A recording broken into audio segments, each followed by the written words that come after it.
Hello दोस्तों, कहानी की शुरुआत में एक रिसर्च लैब दिखाई जाती है जहां बहुत से चिंपैंजीज को कैद करके रखा हुआ है। दरअसल इन चिंपैंजीज पर किसी प्रकार का कोई एक्सपेरिमेंट किया जा रहा है, जिस कारण वह बहुत ही ज्यादा अग्रेसिव बन गए हैं। तभी वहां कुछ लोग आ जाते हैं जो कि एनिमल लिबरेशन के लिए काम किया करते हैं। वह लोग चिंपैंजीज को इस हालत में देखकर उन्हें आजाद करने लगते हैं, पर एक लैब का डॉक्टर आकर ऐसा करने से मना कर देता है और यह भी कहता है कि यह चिंपैंजीज के अंदर एक ऐसा वायरस इंजेक्ट किया गया है जिसके कारण ये बहुत ही ज्यादा खतरनाक हो गए हैं। पर एनिमल लिबरेशंस की टीम डॉक्टर की बात को पूरी तरह से इग्नोर कर देती है और एक चिंपैंजी को खोल देती है, जिस कारण वह चिंपैंजी बहुत ही खतरनाक तरीके से एक लड़की को काट लेता है, जिससे वह लड़की खून की उल्टी करने लगती है और वह एक ही पल में बहुत ही खतरनाक बन जाती है। जैसे ही वह डॉक्टर उस लड़की को जान से मारने लगता है तो वह लड़की उल्टा डॉक्टर को ही काट के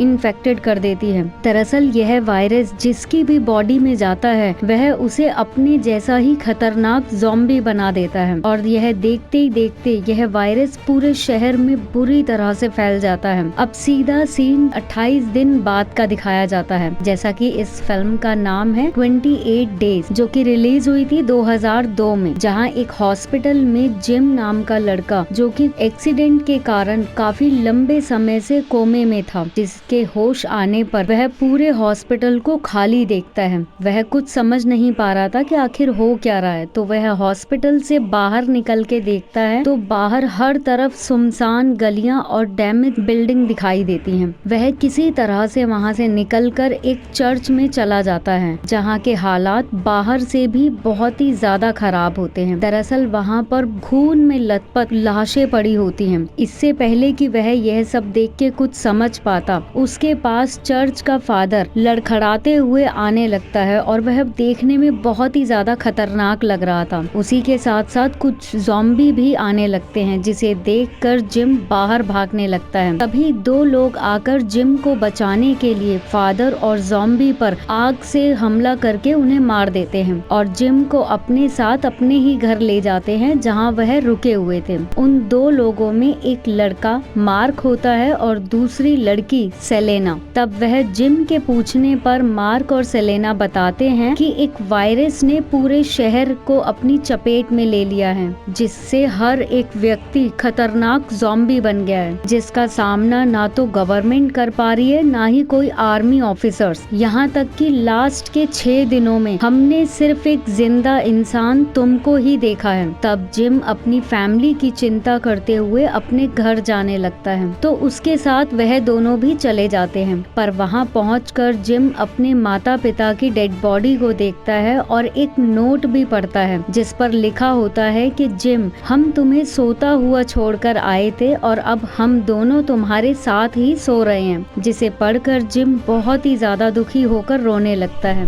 काफी देर हो जाती है, जिस कारण वह तीनों उस रात वहीं रुक जाते हैं। तभी जिम के 2 नेबर्स जो कि ज़ॉम्बी बन गए हैं, वह आकर उन पर हमला कर देते हैं, जिस कारण मार्क भी इन्फेक्टेड हो जाता है। तो ना चाहते हुए सेलेना को उसे मारना पड़ता है और फिर जिम और सेलेना उस घर से भी बाहर निकल जाते हैं। पर बाहर निकलकर वह एक बिल्डिंग में लाइट को ब्लिंक होते हुए देखते हैं, जिसे देखकर वह समझ जाते हैं कि उनके अलावा भी कोई जिंदा है। वह उस बिल्डिंग में जाने लगते हैं, पर उनके पीछे बहुत सारे ज़ॉम्बी पड़ जाते हैं। ज़ॉम्बी उन पर हमला करने ही वाले थे कि तभी एक आदमी आकर उन्हें बचा लेता है और अपने घर ले जाता है। दरअसल उस आदमी का नाम फ्रैंक होता है और वह अपनी बेटी हेना के साथ छुपकर वहां पर रह रहा था। तब फ्रैंक उन्हें बताता है कि एक खबर है जो कि लगातार रेडियो में चल रही है, जिसमें ये बताया गया है कि वायरस का इलाज मिल गया है, जिससे बहुत सारे सुरक्षित लोग रह रहे हैं। इस खबर में उन्होंने अपना एड्रेस भी दिया है, जिसके बाद वह चारों लोग वहां जाने के लिए तैयार हो जाते हैं। लेकिन कुछ ही दूरी पर उन्हें एक टनल से होकर निकलना पड़ता है, पर ज़ॉम्बी अटैक से बचने के लिए कार तेज स्पीड में चलाने पर उनकी कार का टायर फट जाता है। वह जैसे तैसे ज़ॉम्बी से बचते हुए टायर को बदलकर वह वहां से निकल जाते हैं। आखिरकार लंबे सफर के बाद वह लोग उस लोकेशन पर पहुंच जाते हैं, लेकिन वहां भी उन्हें निराशा मिलती है। उन्हें वहाँ भी कोई जिंदा इंसान दिखाई नहीं देता।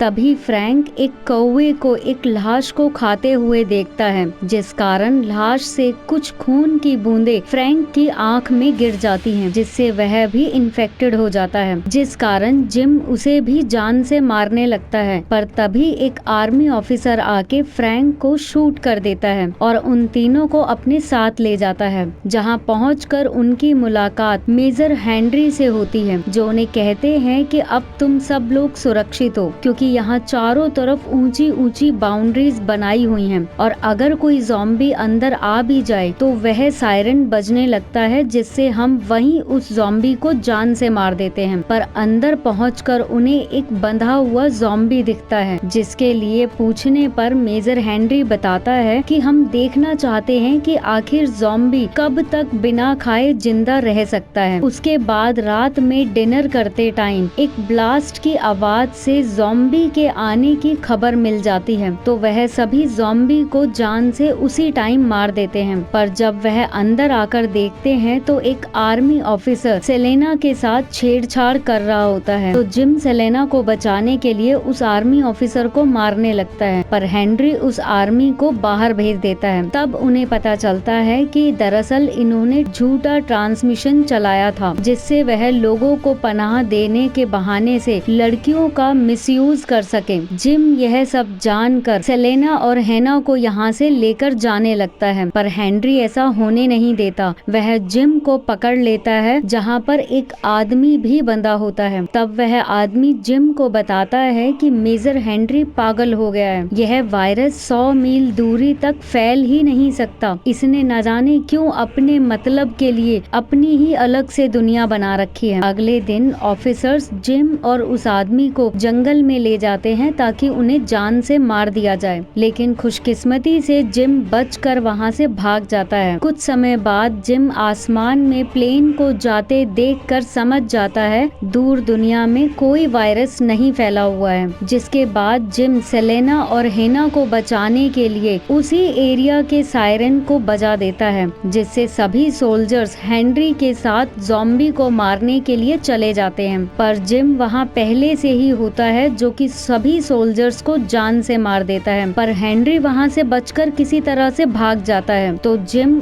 उस बंधे हुए ज़ॉम्बी को भी खोल देता है, जिसके बाद वह ज़ॉम्बी वहां के सभी ऑफिसर्स को काट कर इन्फेक्टेड कर देता है, जिस कारण वहां भगदड़ मच जाती है, जिसे देखकर हेना और सेलेना भी भागने की कोशिश करते हैं, पर एक ऑफिसर उन्हें पकड़ लेता है। तभी जिम आकर उस ऑफिसर को शूट कर देता है और हेना और सेलेना को कार के जरिए ले जाने लगता है, पर कार में पहले से ही हेनरी बैठा हुआ था, जो कि जिम को देखकर उसे शूट कर देता है, पर खुशकिस्मती से गोली शरीर को छू के दूर निकल जाती है। तब हेना चालाकी करती है और कार में बैठकर कार को बैक साइड में चलाती है, जहां पीछे से वही ज़ॉम्बी आ रहा होता है जिसे हेनरी ने कभी पकड़ के रखा था। वह शीशा तोड़कर हेनरी को अपने साथ ले जाता है और हेनरी को भी जान से मार देता है। इधर ये तीनों भी अपनी जान बचाकर वहां से दूर शहर में चले जाते हैं और फिर सेलेना जिम को एक इंजेक्शन देती है, जिससे कि उसका जख्म जल्द ही ठीक हो जाए। तभी कुछ समय में बाहर प्लेन की आवाज सुनाई देती है, जिसे देखकर वो बाहर आ जाते हैं और एक सफेद कपड़े की मदद से इशारा देते हैं, जिससे उन तीनों को भी बचा लिया जाता है। तो कैसी लगी आपको ये कहानी? अगर अच्छी लगे तो लाइक, शेयर एंड सब्सक्राइब करना नहीं भूलिएगा। धन्यवाद।